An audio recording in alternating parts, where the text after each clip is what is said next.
کوئی عظیم بات بیان کی جائے گی، کوئی باریک بات بیان کی جائے گی، کوئی نہ سمجھنے والی بات بیان کی جائے گی۔ جب ہم متوجہ ہوئے تو بات صرف اتنی سی بتلائی گئی کہ سنو، بے شک اللہ کے ولیوں پر نہ کچھ خوف ہے اور نہ اللہ کے ولی کے تعلق سے اتنی سی بات بتلانے کے لیے اس قدر چونکانے کی کیا ضرورت ہے؟ اصل میں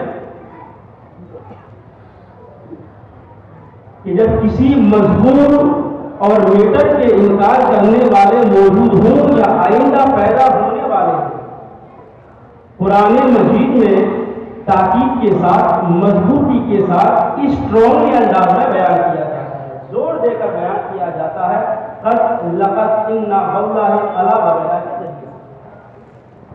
کیونکہ مشرکین مکہ، کفار مکہ یہ نبی کی نبوت کو نہیں مانتے تھے، ولی کی ولایت کو کیا مانتے؟ اور آگے چل کر کلمہ پڑھنے والے مسلمان، نام نہاد بدمذہب مسلمان، کوئی اولیاء اللہ کی ذات کا انکار کرنے والا، کوئی ان کی فیوز و برکات کا انکار کرنے والا، کوئی ان کی کرامتوں کا انکار کرنے والا، کوئی ان کی تصرفات اور اختیارات کا انکار کرنے والا، تو ضرورت تھی اس بات کی کہ مضمون کو زور دے کر بیان کیا جائے۔ ولی کا معنی آتا ہے قریب، ولی کا معنی آتا ہے دوست، ولی کا معنی آتا ہے نزدیک، ولی کا معنی آتا ہے محیط، ناصر و مددگار۔ اور ولایت یہ قرب خدا بندی کا نام ہے۔ یہ قرب چاہے مکان کے لحاظ سے ہو، چاہے نسبت کے لحاظ سے ہو، چاہے اعتقاد کے لحاظ سے ہو، چاہے نصرت و مدد کے لحاظ سے ہو، ولایت قرب خدا بندی کا نام ہے۔ اور ولی وہ ہے جو فرائض و نوافل کے ذریعے سے اللہ کا قرب حاصل کرے۔ قرآن کے مطابق ولی وہ ہے جو تقویٰ و طہارت دونوں کا جامع ہو۔ حدیث کے مطابق ولی وہ ہے جسے دیکھ کر خدا یاد آ جائے۔ معلوم ہوا کہ ولایت کا دار و مدار دو چیزوں پر ہے، ایمان کامل پر اور اتباع شریعت پر۔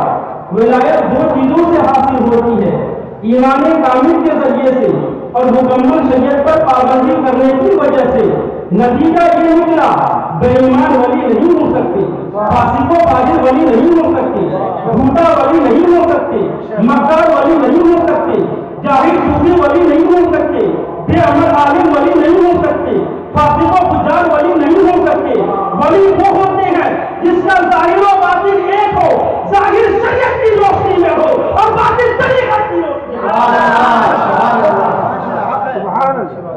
حضرت علی فرماتے ہیں ولی وہ ہوتے ہیں جس کا چہرہ زرد، آنکھیں درد اور پیٹ بھوکا ہو۔ صوفیاء کرام فرماتے ہیں ولی وہ ہوتے ہیں جو ہمیشہ اللہ کے ذکر میں ڈوبا رہے، مستغرق رہے، تسبیح و تحلیل میں لگا رہے۔ کسی سے نفرت کرتا ہو تو اللہ کے لیے، کسی سے دشمنی کرتا ہو تو اللہ کے لیے، کسی سے دوستی کرتا ہو تو اللہ کے لیے، اس کے دل میں صرف اللہ کی محبت ہو، کسی غیر کی اس دل میں گنجائش نہ ہو۔ الحب فی اللہ، البغض فی اللہ کی مکمل تصویر ہو۔ اعلیٰ حضرت فرماتے ہیں ولی وہ ہوتے ہیں جسے دیکھ کر خدا یاد آ جائے۔ شریعت کے خلاف کام کرنے والا ہرگز ولی نہیں ہو سکتا۔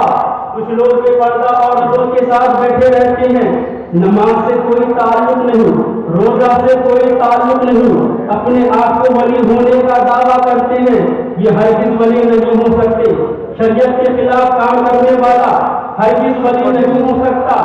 آج کچھ لوگ پاگل قسم کے لوگوں کو ولی سمجھ لیتے ہیں، سریرا چلتے پھرتے ہیں، ننگے بدن بال لمبے لمبے گھومتے پھرتے ہیں، لوگ انہیں ولی سمجھ لیتے ہیں۔ اعلیٰ حضرت فرماتے ہیں سچے مظلوم کی پہچان یہ ہے وہ شریعت کا مقابلہ نہیں کرے گا، جب بھی نماز کے لیے کہا جائے گا نماز پڑھے گا، نماز کا انکار نہیں کرے گا۔ آج کچھ لوگ بے ایمان ہے، نمازیں نہیں پڑھتے، روزہ نہیں رکھتے، بے پردگی اختیار کرتی ہیں، بے پردہ عورتوں کے ساتھ بیٹھے رہتے ہیں اور مرید کے گھر کھاتے پیتے ہیں، نمازیں نہیں پڑھتے۔ نماز کے لیے کہا جائے کہتے ہیں ہم تو خانہ خدا میں نماز پڑھتے ہیں، بیت اللہ میں نماز پڑھتے ہیں، روزی روٹی کو مرید سے لے، سبحان اللہ، نماز خانہ خدا میں پڑھے، یہ اولیاء اللہ نہیں، اولیاء الشیاطین ہے، یہ شیاطین کی جماعت ہے۔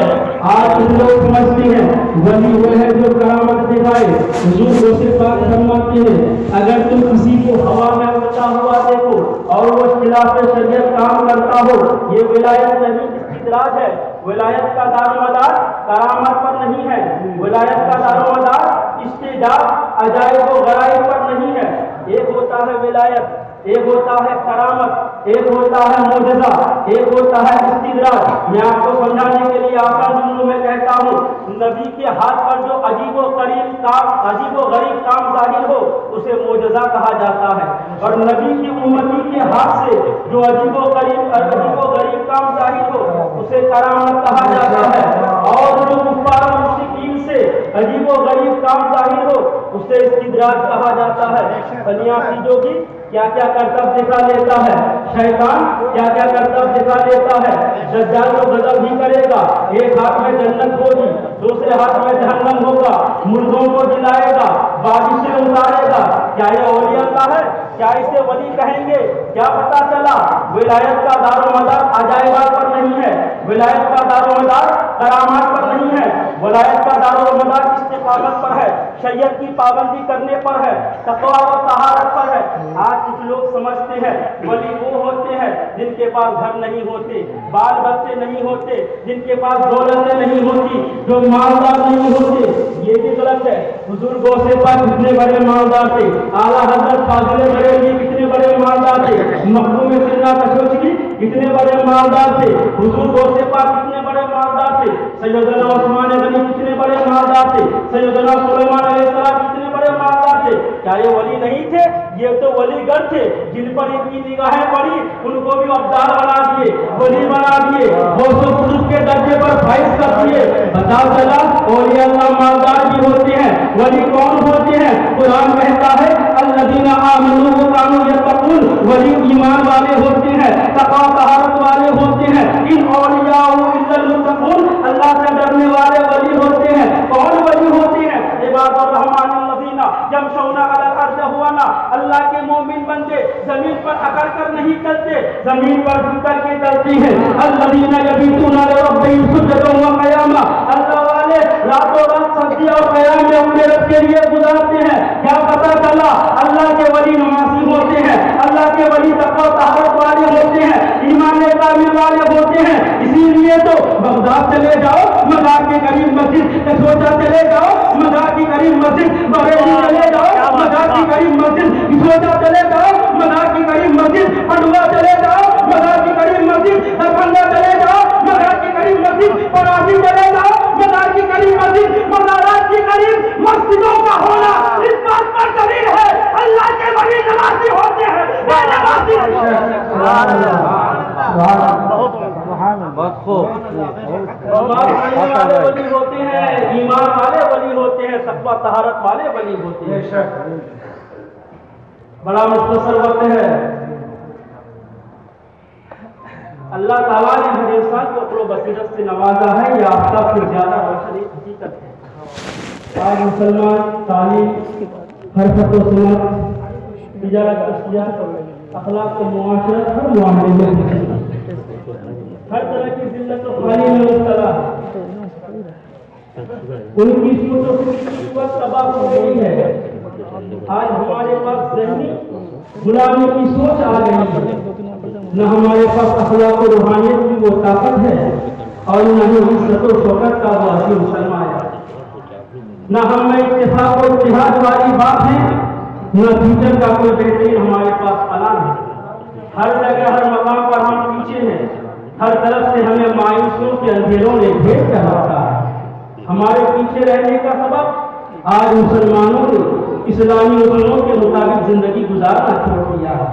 ہمارے پیچھے رہنے کا ذمہ دار، ہمارے پیچھے رہنے کا سبب ہمارا مذہب نہیں ہے، ہم خود ذمہ دار ہیں۔ اللہ تعالیٰ سے دوری اور بے عملی کا نتیجہ ہے۔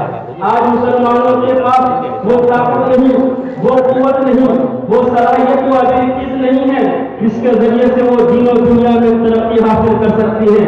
جسے حاصل کر کے ہمارے بزرگوں نے، ہمارے اگلوں نے، ہمارے پرکھوں نے کامیابیاں حاصل کی، اب اس کے علاج کا طریقہ یہ ہے کہ مسلمانوں میں ایمان و عمل میں حقیقی روح پھونکی جائے، اسلامی اصولوں کے مطابق زندگی گزارنے کا طریقہ سکھایا جائے، صحیح معنوں میں ایک مسلمان کو مسلمان بنایا جائے۔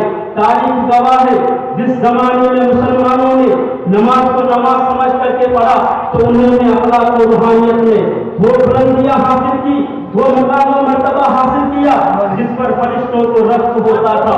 وہ دن میں روزہ رکھتے تھے، رات میں تسبیح و تحلیل میں مبتلا ہوتے تھے، اقوام عالم میں وہ سب پر بھاری تھے۔ بادشاہ وقت غلامی کے گلدستے پیش کیا کرتے تھے، یہود دولت مند قوم ہونے کے باوجود ان کے سامنے ذلیل و خوار تھے، وہ پروقار تھے، وہ پرعظمت تھے، اس لیے کہ وہ نبی کے غلام تھے، نبی کے سچا اور پکا فرمانبردار تھے۔ جب سے ہماری نماز رسمی ہو گئی ہے، جب سے ہم فارمیلٹی کے طور پر نماز پڑھنا شروع کیے ہیں، طرح طرح کے مسائل سے ہم گر گئے ہیں، طرح طرح کی مصیبتوں سے ہم دو چار ہو گئے ہیں۔ آج ضرورت ہے انسان کو خانہ خدا میں حاضر ہونے کی، آج ضرورت ہے انسان کو پنج وقتہ نماز پڑھنے کی، آج ضرورت ہے انسان کو خانہ خدا میں حاضری دینے کی، نمازیں پڑھنے کی۔ آج ہم میں اتفاق نہیں، اتحاد نہیں، نماز کے ذریعے سے اللہ کی مدد مانگی جائے۔ قرآن فرماتا ہے وَاسْتَعِینُوا بِالصَّبْرِ وَالصَّلَاةِ، صبر اور نماز کے ذریعے سے اللہ سے مدد طلب کرو۔ فَأَقِیمُوا الصَّلَاةَ وَآتُوا الزَّکَاةَ وَاعْتَصِمُوا بِاللَّهِ وَهُوَ مَوْلَاکُمْ، نمازیں قائم کرو، روزہ رکھو، اللہ کی رسی کو مضبوطی کے ساتھ تھام لو، وہی تمہارا پروردگار ہے۔ حضرت ابراہیم اللہ کی بارگاہ میں عرض کرتے ہیں رب اجعل لی مقیم الصلاۃ ومن ذریتی، اے میرے پروردگار مجھے اور میرے اولاد کو نماز پڑھنے والا بنا دے۔ حضرت اسماعیل عرض کرتے ہیں کانا یأمر اہلہ بالصلاۃ، حضرت اسماعیل اپنے اولادوں کو نماز کا حکم دیا کرتے تھے۔ حضرت لقمان علیہ السلام، لقمان حکیم اپنے بیٹے کو نماز کی تلقین کرتے ہیں یا بنیا اقیم الصلاۃ، اے میرے بیٹے نماز قائم رکھ۔ ہمارے نبی صلی اللہ تعالیٰ علیہ وسلم جب بھی کبھی اپنے گھر میں ضرورت پیش آتی اپنے گھر والے کو نماز کا حکم دیتے تھے۔ یہ دعوت کا فکر ہے ہم لوگوں کے لیے، انبیاء کرام اپنے گھر والے کو نماز کا حکم دیتے رہے، اولیاء کرام اپنے گھر والے کو نماز کی تلقین کرتے رہے، بزرگان دین اپنے گھر والے کو نماز کا حکم دیتے رہے، دین کی پابندی کراتے رہے، خوف خدا دلاتے رہے، راہ طریقت پر چلاتے رہے۔ آج ہم دیکھیے اپنے بچوں کو اعلیٰ بنانا چاہتے ہیں، عمدہ بنانا چاہتے ہیں، ان کی ڈگریاں دلانا چاہتے ہیں، اخلاقی زیور سے اعلیٰ سطح پہ رفتہ کرنا چاہتے ہیں، ڈاکٹر بنانا چاہتے، انجینئر بنانا چاہتے، پروفیسر اور ماسٹر بنانا چاہتے ہیں، عمدہ سے عمدہ تعلیم دلانا چاہتے ہیں، اپنے بچے کو نماز پڑھنے کا طریقہ نہیں سکھاتے، اپنے بچوں کو اسلامی اصول نہیں سکھاتے، راہ خدا پر نہیں چلاتے، دین کی باتیں نہیں سکھاتے۔ اے بولے والے مسلمانوں، جہاں آپ اپنے بچوں کو دنیا کی ساری چیزیں سکھائے وہیں پر اپنے بچوں کے ذہن میں یہ بات بھی بٹھائے اے بیٹا ہے جس پر نماز فرض یہ حکم خدا ہے، تو اتار اپنا قد یہ حکم خدا ہے، اور بتایا جائے نماز مومن کی معراج ہے، کامیابی کی ضمانت نماز میں ہے، جنت کی پورتی نماز ہے۔ سبحان اللہ، سبحان اللہ، نعرہ تکبیر، نعرہ رسالت، نعرہ رسالت، تقریب حضور عالی، تقریب حضور عالی، نعرہ تکبیر، نعرہ رسالت۔ ولی کو پہچاننا بہت مشکل ہے، خدا کو پہچاننا آسان ہے۔ شیخ ابو العباس فرماتے ہیں کہ ولی کو پہچاننا بہت مشکل ہے اور خدا کو پہچاننا آسان ہے۔ کیسے؟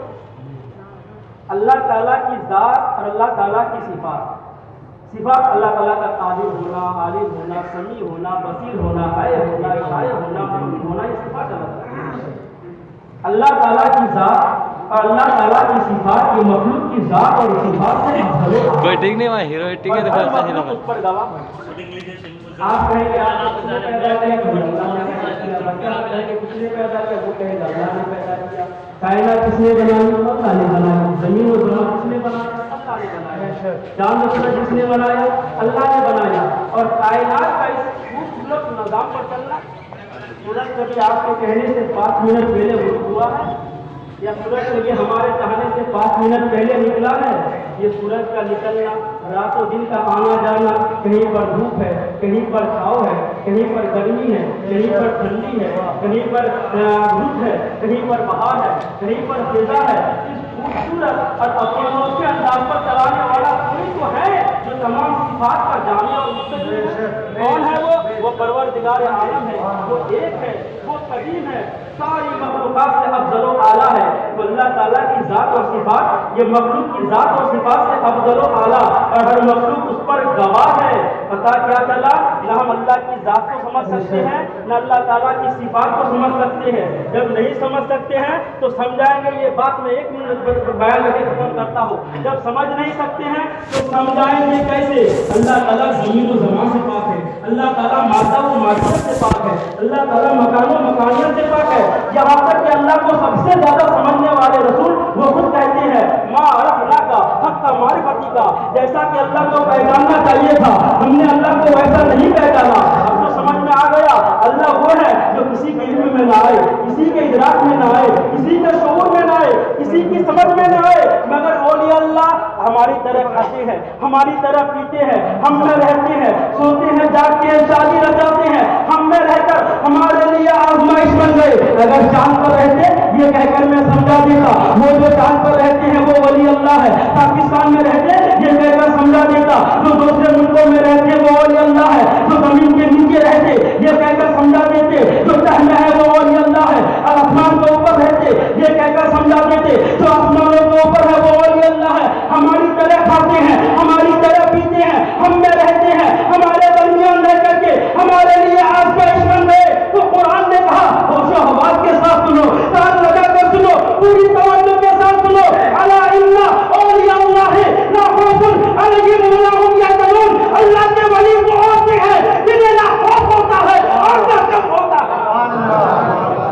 نہ پوچھ ان خرقہ پوچھوں کی خود دیکھی تو یدے بیضا لیے بیٹھے ہیں آسمانوں میں، اور جلا سکتی ہے شمع کشتہ کو۔